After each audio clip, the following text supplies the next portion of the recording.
ये है अमेरिकी प्रतिनिधि सभा की पूर्व स्पीकर नैन्सी पेलोसी और ये इस वक्त भारत में हैं। इनके भारत में होने से चीन में बड़ा भूचाल आया हुआ है।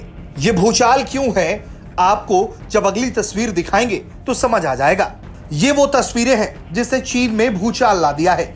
दरअसल जो तिब्बत की एग्जाइल पार्लियामेंट है उसको संबोधित करती हुई ये तस्वीरें सामने आई हैं, जिसमें नैन्सी पेलोसी अमेरिका का रुख तिब्बत के एग्जाइल पार्लियामेंट को संबोधित करते हुए बता रही है। और यही वजह है कि चीन इस वक्त इस पर बुरी तरह से बौखलाया हुआ है। और यह सब कुछ भारत की जमीन हिमाचल प्रदेश के धर्मशाला में हो रहा है।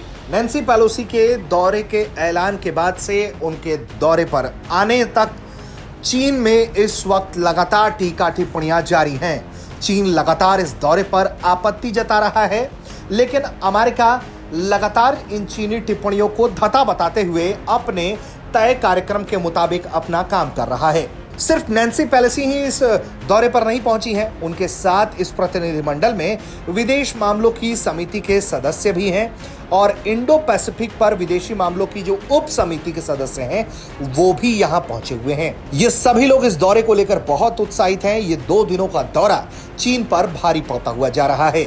सबसे अहम बात यह है कि दलाई लामा से मुलाकात, इसके अलावा भारतीय अधिकारियों और प्रतिनिधियों से भी मुलाकात की खबरों ने चीन को परेशान किया हुआ है।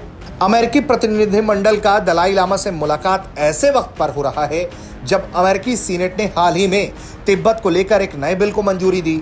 इस बिल के जरिए अमेरिका तिब्बत पर चीन के दावे को चुनौती देगा। अमेरिकी संसद में 12 जून को तिब्बत से संबंधित बिल पारित हुआ था। इस बिल का नाम रिजॉल्व तिब्बत एक्ट है। अमेरिकी संसद के दोनों सदनों में इस बिल को मंजूरी दी गई।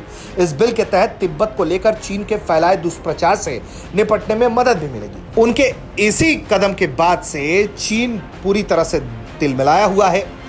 भारत में चीनी दूतावास के प्रवक्ता ने यह कहा है कि चीन सरकार धार्मिक विश्वास की स्वतंत्रता की नीति का पालन करती है, लेकिन विद्रोह को कतई बर्दाश्त नहीं करेगी। तिब्बत में चीनी सरकार के खिलाफ विद्रोह शुरू कर दलाई लामा 1959 में भारत आए थे। जब भी कोई अन्य देश का अधिकारी उनसे संपर्क करता है तो चीन तिलमिला जाता है। इससे पहले नैन्सी पेलोसी 2022 में ताइवान जा चुकी हैं। उस वक्त भी भारी बवाल हुआ था और इस वक्त भी भारी बवाल मचा हुआ है। लेकिन जिस तरह से तिब्बत की एग्जाइल पार्लियामेंट को उन्होंने संबोधित किया है और जिस तरह से चीन इस दौरे से बौखलाया हुआ है, यकीनन आने वाले दिनों में यह टसल और बढ़ने वाली है। ब्यूरो रिपोर्ट, भारत तक।